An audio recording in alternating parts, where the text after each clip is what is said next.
نحمده ونصلي علی رسوله الکریم اما بعد فاعوذ باللہ من الشیطان الرجیم بسم اللہ الرحمن الرحیم۔ پروگرام تلقین غزالی کے ساتھ میں ہوں آپ کا میزبان غلام نبی منصوری، اور آج ہم جس موضوع پر آپ سے گفتگو کریں گے وہ ہے علاج حرص گفتگو اور آفات زبان۔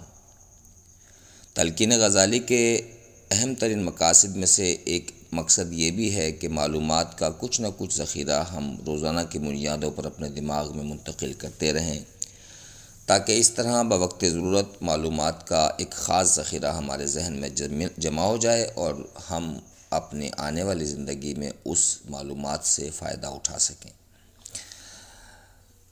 تو آج کیمیائے سعادت سے علاج حرص گفتگو اور آفات زبان کے بارے میں آپ سماعت کریں گے۔ سنیے، امام غزالی فرماتے ہیں: اے عزیز، یہ علم رکھنا ضروری ہے کہ زبان اللہ عز و جل کے عجائبات میں سے ہے۔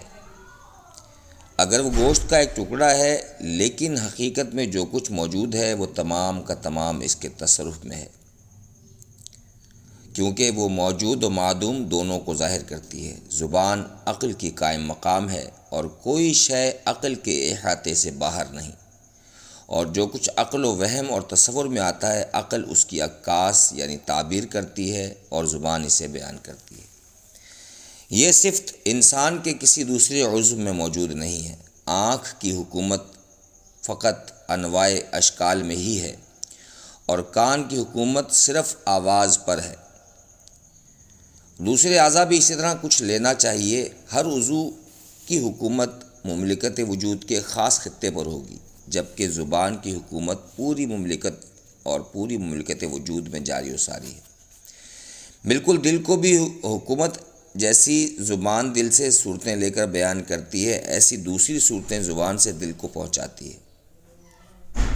وہ جو بات کہتی ہے اس سے دل میں ایک صفت ظاہر ہوتی ہے، جیسے کہ انسان جب گریہ وزاری کرتا ہے اور زبان سے نوحہ گری کے الفاظ نکالتا ہے تو دل اس سے ایک رقت انگیز سوز لیتا ہے، اور دل کی تپش کی حرارت دماغ کو پہنچتی ہے اور وہ بخار یعنی آنسو بن کر آنکھوں سے خارج ہوتا ہے۔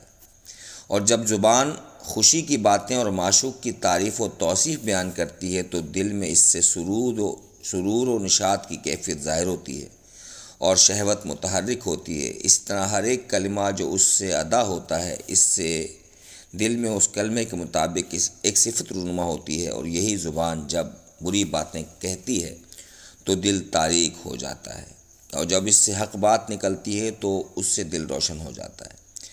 جب یہ جھوٹی باتیں کرتی ہے تو اس وجہ سے دل اندھا ہو کر اشیاء کو صحیح نہیں دیکھ پاتا، اور اس طرح آئینے کی طرح ہو جاتا ہے جو بے نور ہو گیا ہو۔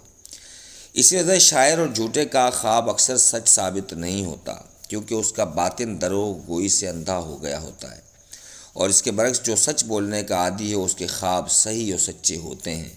جیسے جھوٹا سچا خواب نہیں دیکھتا، جب وہ اس جہاں سے رخصت ہوتا ہے تو اللہ عز و جل کی بارگاہ جس کے دیدار کی بڑی لذت ہے وہ بھی اس کے دل میں بے نور نظر آتی ہے، اور لطف و لذت اور نیک بختی سے محروم رہتا ہے۔ جیسے بے نور آئینے میں اچھی صورت بری دکھائی دیتی ہے، یا جیسے تلوار کے طول و عرض میں چہرے کی خوبصورتی بگڑ جاتی ہے، تو اس کے دل کے کام اور اللہ عز و جل کے کاموں کی حقیقت بھی اس کے دل میں پھر بگڑی ہوئی صورتوں میں نظر آئے گی۔ تو دل کی سچائی و کجی زبان کی سچائی اور کجی کے تابع ہے، جیسا کہ رسول اللہ صلی اللہ تعالیٰ علیہ وآلہ وسلم نے ارشاد فرمایا: ایمان اس وقت تک درست نہ ہوگا جب تک دل راست نہ ہوگا۔